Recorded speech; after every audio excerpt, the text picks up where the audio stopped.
ನಮಸ್ತೆ. ಇವತ್ತು ನಾನು ರುಚಿಕರವಾಗಿ ಮೀನಿನ ಸಾರನ್ನ ಮನೆಯಲ್ಲಿ ಹೇಗೆ ಮಾಡೋದು ಅಂತ ತೋರಿಸ್ತೀನಿ ಬನ್ನಿ. ಈ ವಿಡಿಯೋನ ಎಲ್ಲೂ ಸ್ಕಿಪ್ ಮಾಡದೆ ನೋಡಿ. ಇನ್ನೂ ನನ್ನ ಚಾನಲ್ಗೆ ನೀವು ಸಬ್ಸ್ಕ್ರೈಬ್ ಮಾಡಿಲ್ಲ ಅಂದರೆ ಪ್ಲೀಸ್ ಸಬ್ಸ್ಕ್ರೈಬ್ ಮಾಡಿ, ಬೆಲ್ ಬಟನ್ ಮೇಲೆ ಕ್ಲಿಕ್ ಮಾಡಿ. ಇವಾಗ ಫ್ರೆಶ್ ಮೀನನ್ನು ಹೊರಗಡೆಯಿಂದ ತಂದಾಗ ಸ್ವಲ್ಪ ಅರಿಶಿನ ಸೇರಿಸಿ 10 ನಿಮಿಷ ಬಿಟ್ಟು ಚೆನ್ನಾಗಿ ವಾಶ್ ಮಾಡಿಟ್ಕೊಂಡಿದ್ದೀನಿ.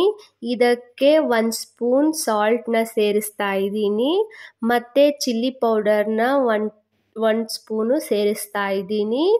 ಇದರಿಂದ ಮೀನಿಗೆ ಚೆನ್ನಾಗಿ ಖಾರ ಮತ್ತು ಉಪ್ಪು ಚೆನ್ನಾಗಿ ಹಿಡಿಯುತ್ತೆ. ಮಿಕ್ಸ್ ಮಾಡ್ಕೊಳ್ಳಿ ಚೆನ್ನಾಗಿ. ಇದನ್ನ 15ರಿಂದ 20 ನಿಮಿಷ ಹೀಗೆ ಬಿಡಿ, ಉಪ್ಪು ಖಾರ ಚೆನ್ನಾಗಿ ಹಿಡಿಯುತ್ತೆ. ನಾನಿಲ್ಲಿ ತಲೆ ಮತ್ತು ಬಾಲ ಇರುತ್ತಲ್ಲ ಅದನ್ನು ಸ್ವಲ್ಪ ಜಾಸ್ತಿ ತಗೊಂಡು ಸಾಂಬಾರನ್ನ ಮಾಡ್ತಾ ಇದ್ದೀನಿ. ಉಳಿದಿದ್ದನ್ನ ಫ್ರೈ ಮಾಡ್ತೀನಿ, ತವಾ ಫ್ರೈ. ಇವಾಗ ಮೀನಿನ ಸಾಂಬಾರಿಗೆ ಏನೇನು ಇಂಗ್ರೀಡಿಯೆಂಟ್ ಬೇಕು ನೋಡೋಣ ಬನ್ನಿ. ಅರ್ಧ ಕಪ್ ಹುರುಗಡಲೆ, 1 ಸ್ಪೂನ್ ಗಸಗಸೆ, 2 ಬಿಗ್ ಟೊಮೆಟೊ ಹಚ್ಕೊಂಡಿದ್ದೀನಿ, 2 ಈರುಳ್ಳಿ ಕಟ್ ಮಾಡಿ ಇಟ್ಕೊಂಡಿದ್ದೀನಿ, 7 ಗೋಡಂಬಿ, ಮೆಣಸು, ಕರಿಮೆಣಸು ಸ್ವಲ್ಪ, 4 ಲವಂಗ, ಚಕ್ಕೆ ಸ್ವಲ್ಪ, ಸ್ವಲ್ಪ ಬೆಳ್ಳುಳ್ಳಿ ಮತ್ತು ಶುಂಠಿ. ಇದ್ರ ಜೊತೆಗೆ ರುಚಿಗೆ ತಕ್ಕಷ್ಟು ಕಲ್ಲು ಉಪ್ಪು, ಕೊತ್ತಂಬರಿ ಸೊಪ್ಪು ಸ್ವಲ್ಪ, ಅರ್ಧ ನಿಂಬೆಹಣ್ಣು ಗಾತ್ರದಷ್ಟು ಹುಣಸೆಹಣ್ಣನ್ನು ತಗೊಂಡಿದ್ದೀನಿ, ಸಾಂಬಾರು ಪುಡಿ ಸ್ವಲ್ಪ, ಅರ್ಧ ಕಪ್ಪು ತೆಂಗಿನಕಾಯಿ.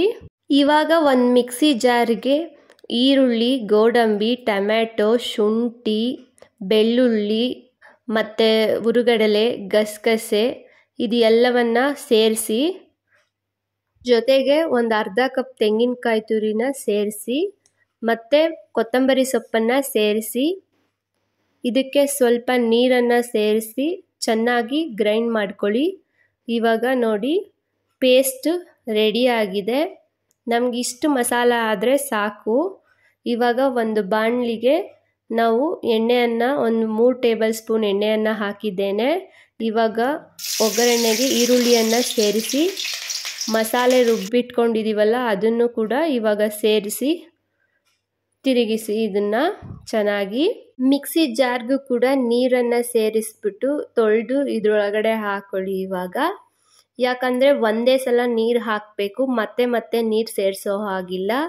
ಸೊ ನಿಮಗೆ ಎಷ್ಟು ಕನ್ಸಿಸ್ಟೆನ್ಸಿ ಬೇಕು ನೋಡಿಕೊಂಡು ನೀರು ಹಾಕೊಂಬಿಡಿ. ಇವಾಗ ಸಾಂಬಾರು ಪುಡಿನ ಹಾಕ್ಕೊಂಡು ಚೆನ್ನಾಗಿ ಮಿಕ್ಸ್ ಮಾಡಿ. ಫಿಶ್ ತಿನ್ನೋದ್ರಿಂದ ಫಿಶ್ನಲ್ಲಿ ಹೈ ಪ್ರೋಟೀನ್ ಮತ್ತು ಒಮೆಗಾ 3 ಫ್ಯಾಟಿ ಆ್ಯಸಿಡ್ ಇದೆ. ಇದರಿಂದ ನಮ್ಮ ಬ್ರೈನು ಮತ್ತು ಹೈ ಡೆವಲಪ್ಮೆಂಟು ಚೆನ್ನಾಗಾಗುತ್ತೆ. ಎಕ್ಸ್ಪೆಷಲಿ ಮಕ್ಕಳಿಗೆ ತಿನ್ನಿಸಿ, ಅವ್ರ ಬ್ರೈನ್ ಕೂಡ ಚೆನ್ನಾಗಿ ಡೆವಲಪ್ಮೆಂಟ್ ಆಗುತ್ತೆ. ಮುಳ್ಳು ಬಿಡಿಸಿ ಹುಷಾರಾಗಿ ತಿನ್ನಿಸಿ.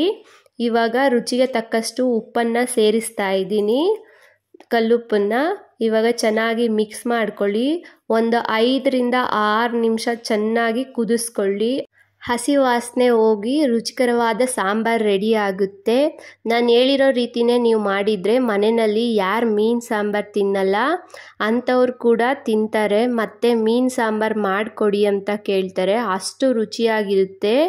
ಈಗ 5 ಮಿನಿಟ್ಸ್ ಆಗಿದೆ. ಸಾಂಬಾರು ಸ್ಮೆಲ್ಲೆಲ್ಲ ಮನೇಲಿ ಬರ್ತಾ ಇದೆ. ಇವಾಗ ನಾವು ಹುಣಸೆ ರಸವನ್ನು ಸೇರಿಸೋಣ.